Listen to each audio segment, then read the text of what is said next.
Kedua, pengertian manajemen operasi rumah sakit. Ketiga, perencanaan dan pengorganisasian rumah sakit.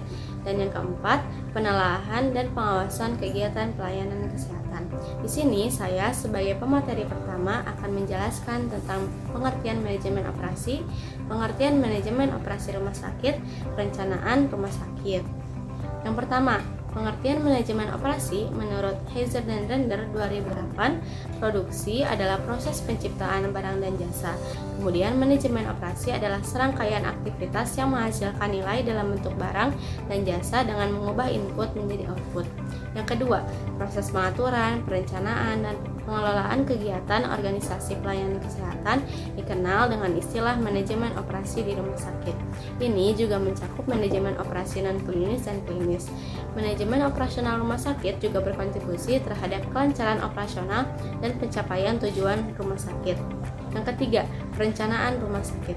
Perencanaan rumah sakit merupakan proses yang menyangkut upaya yang dilakukan untuk mengantisipasi kecenderungan di masa yang akan datang dan penentuan strategi dan taktik yang tepat untuk mewujudkan target tujuan suatu organisasi.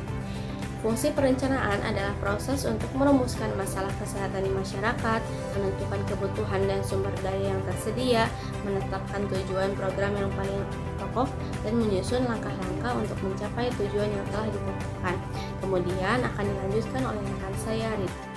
Baik, di sini saya akan melanjutkan materi yaitu adanya manfaat, kemudian keuntungan dan juga kerugian dari perencanaan rumah sakit ini. Yang pertama, jika kita melakukan perencanaan, maka akan dapat diketahui yang pertama itu yaitu cara mencapai tujuan programnya, kemudian yang kedua ada jenis kegiatan untuk mencapai tujuan, kemudian yang ketiga ada struktur organisasi, kemudian yang keempat jumlah staf dan uraian tugasnya, kemudian yang kelima ada kepemimpinan yang efektif, kemudian yang keenam ada komunikasi dan pengawasan oleh manajer.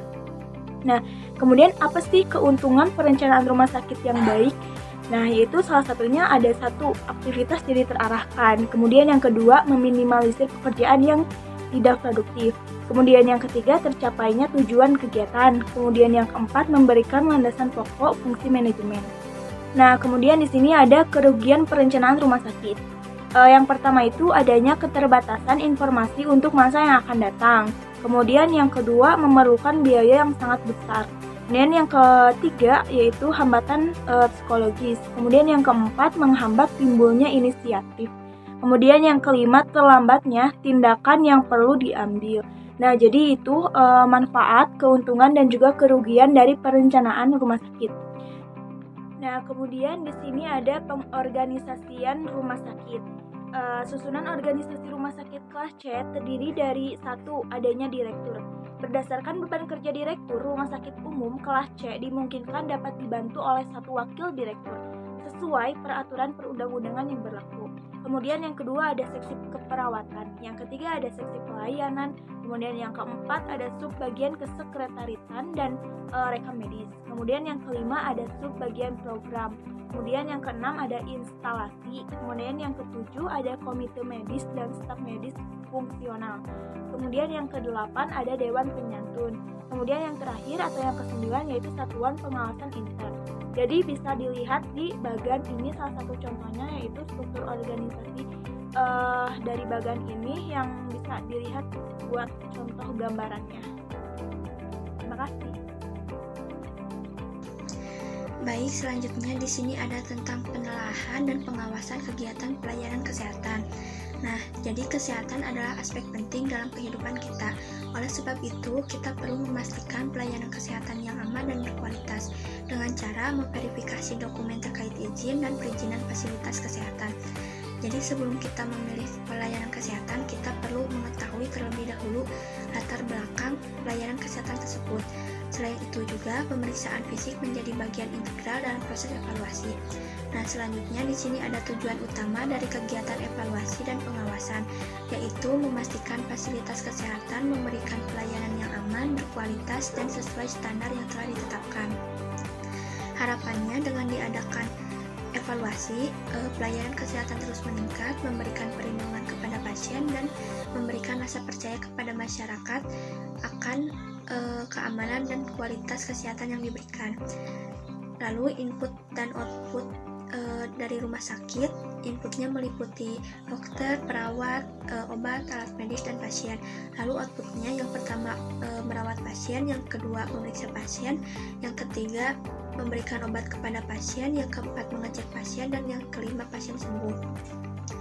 Dan yang terakhir di sini ada kesimpulan dari materi yang kami sampaikan. Jadi, manajemen operasional rumah sakit ini mempunyai peran penting dalam kelancaran dan efektivitas fungsi kesehatan. Nah, dari mulai mengawasi operasional sehari-hari hingga mengelola sumber daya dan staf yang ada. Manajemen operasional ini juga memberikan kontribusi yang penting dan besar terhadap kinerja keseluruhan yang dan berkelanjutan organisasi layanan kesehatan. Jadi seperti memberikan kesempatan bekerja kepada masyarakat yang ahli dalam bidang kesehatan. Nah, penerapan praktik terbaik dalam manajemen operasi tidak hanya meningkatkan kinerja organisasi, tetapi juga mendorong peningkatan hasil dan kepuasan pasien, lalu menjadikan landasan pemberian layanan kesehatan efektif. Sekian presentasi dari kelompok kami. Mohon maaf bila ada kesalahan dalam pemaparan materi.